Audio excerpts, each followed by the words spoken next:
Donc, dans mes recherches, je suis tombée sur cette loi, sur cette nouvelle. J'ai pensé bien de te partager cela. Le problème, c'est qu'en 2020, ils ont changé la loi. Dorénavant, quand tu termines, parce que c'est la même loi qui est en vigueur en ce moment, quand tu termines maintenant tes études au Québec, il faut travailler pour pouvoir déposer la résidence permanente. Or, au Québec, on aimait ça, le fait qu'on pouvait directement finir les études et déposer notre résidence permanente. Ça te permettait d'avoir non seulement vite accès à ta résidence permanente qui donne beaucoup de facilité dans beaucoup de choses.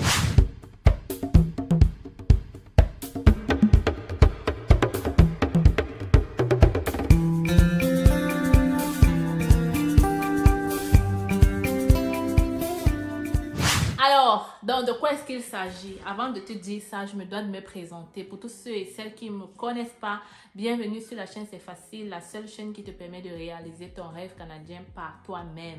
Donc dans cette chaîne, on parle de l'immigration au Canada, de tout ce qui tourne autour de l'immigration au Canada. D'ailleurs, à travers mes vidéos, mes astuces, mes conseils et surtout mes guides, parce qu'on a deux guides, un pour les étudiants, un autre pour les travailleurs, je te permets d'immigrer au Canada rapidement et facilement par toi-même. Donc, si tu veux prendre ces guides, je vais laisser le lien dans la description ou dans les commentaires. Si tu veux prendre un entretien privé avec moi, n'hésite pas à m'écrire par mail pareil, hello@cetfacile.com et on se fera un plaisir d'évaluer ton profil avec toi afin de te guider vers la bonne voie. Alors, laissez-moi donc vous expliquer qu'est-ce qui se passe. Donc, dans mes recherches, je suis tombée sur cette loi, sur cette nouvelle et j'ai pensé bien de te partager cela. Déjà, je vais vous mettre dans le contexte en fait. Donc, quand moi je suis arrivée au Canada en 2014, on a ce qu'on appelle le programme de l'expérience québécoise, PEQ, qui permettait, parce que ça a changé, qui permettait aux étudiants internationaux francophones, c'est-à-dire au Québec, ces étudiants qui avaient pris des formations de 1800 heures et plus, ça te permettait de demander la résidence permanente directement après tes études. Clairement, ce que ça veut dire quand tu finissais tes études, tu pouvais directement demander la résidence permanente. Si et seulement si tu respectais les conditions, hein. Les premières conditions, c'était bien évidemment d'avoir un diplôme de 1800 heures et plus. Et si tu avais juste un DEP, de le joindre avec un DEP de moins, il fallait le joindre avec un ASP. Bref, il fallait atteindre les 1800 heures qui était la première condition. Alors, qu'est-ce que je disais, c'est que donc, le problème, c'est qu'en 2020, ils ont changé la loi. Dorénavant, quand tu termines, parce que c'est la même loi qui est en vigueur en ce moment, quand tu termines maintenant tes études au Québec, il te faut travailler entre 11 et 18 mois pour pouvoir accéder à ce programme de l'expérience québécoise. Ok, je pense que vous me comprenez.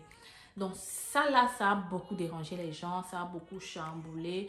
Et surtout, ce qui inquiète le gouvernement québécois, c'est que le nombre de dossiers déposés pour la résidence permanente entre 2020 et 2022 a drastiquement chuté. Et vous savez que le Québec fait tout pour retenir et pour conserver les francophones en réalité. Donc, ça les dérange beaucoup du fait que, justement, si ces gens-là, ces étudiants-là qui ont fini d'étudier au Québec ne déposent pas pour la résidence permanente, c'est que forcément, ils s'en vont ailleurs. Il faut savoir que ce qui attirait beaucoup les francophones ou alors les immigrants à venir au Québec, c'était aussi à cause de cette loi-là. Parce que dans le reste du Canada, il faut travailler pour pouvoir déposer la résidence permanente. Or, au Québec, on aimait ça, le fait qu'on pouvait directement finir les études et déposer notre résidence permanente. Ça te permettait d'avoir non seulement vite accès à ta résidence permanente qui donne beaucoup de facilité dans beaucoup de choses. Pour ceux qui ne comprennent pas à quoi ça sert la résidence permanente, j'ai déjà fait une vidéo pour vous expliquer pourquoi il est important de tout faire pour avoir cette résidence-là. Donc maintenant qu'ils se sont rendus compte que les choses vont mal et que voilà, ça diminue, ils sont donc en train de réfléchir. La nouvelle ministre, c'est une femme, Christine. Ils sont en train de réfléchir donc sur cette réforme-là pour alléger les critères d'accessibilité au programme de l'expérience québécoise. Et pour moi, c'est une nouvelle fantastique. Peut-être vous ne comprenez pas encore, mais vous allez comprendre. Parce que quand tu finis tes études, il y a peut-être beaucoup de gens qui arrivent au Canada, qui vont dans les collèges, qui font des petites formations juste pour pouvoir soit immigrer comme étudiant, mais aussi pour pouvoir entrer dans le marché du travail. Sauf que quand tu finis ça et que tu dois encore travailler 1 an avant d'avoir ta résidence, pour d'autres c'est lourd. D'autres vont commencer à rechercher d'autres facilités ailleurs, dans d'autres provinces du Québec. Fait que ça ralentit en fait. En gros, c'est ça. J'espère que vous avez compris quelque chose. Sinon, juste comprendre que le gouvernement québécois est en train de travailler très dur derrière ce programme-là pour alléger les critères. Ça va être très intéressant pour toi qui va dorénavant arriver au Canada comme étudiant, choisi pas au Canada mais au Québec. Donc, si tu choisis le Québec, sache que s'ils arrivent à remettre cette loi en vigueur, ce sera très bien. Moi, j'en ai profité. Directement après mes études, j'ai demandé ma résidence et ça m'a permis de retourner à l'université plus rapidement, mais aussi d'avoir accès aux prêts, marge de crédit qui me permettent d'élargir mes possibilités au Canada. Voilà pourquoi je vous dis qu'il est important de vite faire pour avoir sa résidence permanente. Il y a beaucoup de petits trucs qu'on te demande, est-ce que tu es résident permanent ou pas et tout. Donc, déjà qu'en plus de ça, il y a une loi en vigueur qui interdit les gens de résidence temporaire de s'acheter une maison unifamiliale au Canada. Donc, tu vois que plus tu es dans ce cas-là, plus ça sera difficile pour toi de pouvoir t'épanouir et de vivre tout ton... Je vais dire quoi? De savourer les joies de la finance au Canada.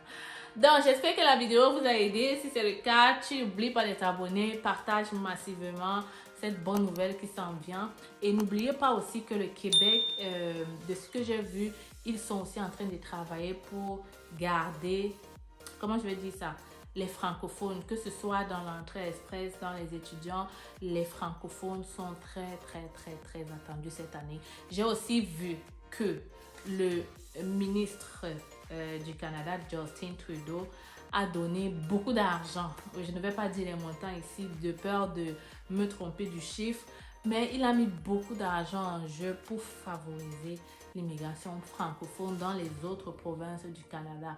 Donc, comprenez que les francophones, vous êtes très attendus au Canada. Donc, j'ai dit que le titre de la vidéo, ce sont les actualités. La première, c'est que le Québec est en train de reformer le PEQ. La deuxième, c'est qu'ils attendent beaucoup les francophones dans leurs divers programmes, mais aussi que les autres provinces sont en train de travailler dur pour accueillir plus de francophones. Le Canada, c'est un pays bilingue, donc on veut garder le français un peu partout. Ok? Donc, si tu as apprécié la vidéo, abonne-toi. N'oubliez pas aussi que nous sommes toujours ouverts pour les réservations de la conférence. Je laisse ici le numéro WhatsApp et l'email. Tu peux juste nous laisser un message et on se fera un plaisir de te répondre. C'était votre styliste en CV. L'équipe est là pour réaliser vos CV. D'ailleurs, je vais faire une super vidéo pour te parler d'un recrutement ou alors peut-être on va poster celle-là avant. Bref, reste scotché. Vous avez le rêve canadien. Vous souhaitez réaliser ce rêve sans dépenser une somme exorbitante et passer par des personnes expérimentées vivant au Canada. Vous êtes étudiant ou travailleur? Le Canada est à portée de main avec nos différentes formations. Étudiants, découvrez dans notre formation la procédure de demande du visa étudiant de A à Z avec nos modules de choix de filière, la liste de bourses disponibles pour le Canada, la procédure pour effectuer une demande d'admission et bien d'autres encore. Avec cette formation, vous bénéficierez d'un suivi personnalisé avec des réunions mensuelles et intégration à un groupe de suivi privé gratuitement. Pour vous, travailleurs, optimisez votre profil et candidature grâce à nos formations et prestations sur le CV type canadien et votre lettre de motivation. Mais aussi notre formation coaching en vue de préparer votre entrevue avec une entreprise canadienne. Vous vous demandez quelle formation choisir? Nous vous proposons notre service d'orientation et d'évaluation de profil qui vous permettra de savoir quel est le meilleur choix en fonction de vos qualifications. Pour aller plus vite, nous vous recommandons la formation qui représente les sites de recrutement dédiés à l'international. Rendez-vous sur notre site internet et sur nos plateformes sociales pour en savoir plus. l'occasion de voir de multiples personnes qui ont réussi à obtenir leur visa en seulement 3 mois. Je m'appelle Sonia et je suis venue au Canada en tant qu'étudiante au mois de septembre grâce à C'est Facile. J'ai eu mon visa rien qu'en 2 mois et pour moi c'est toujours... Avec C'est Facile.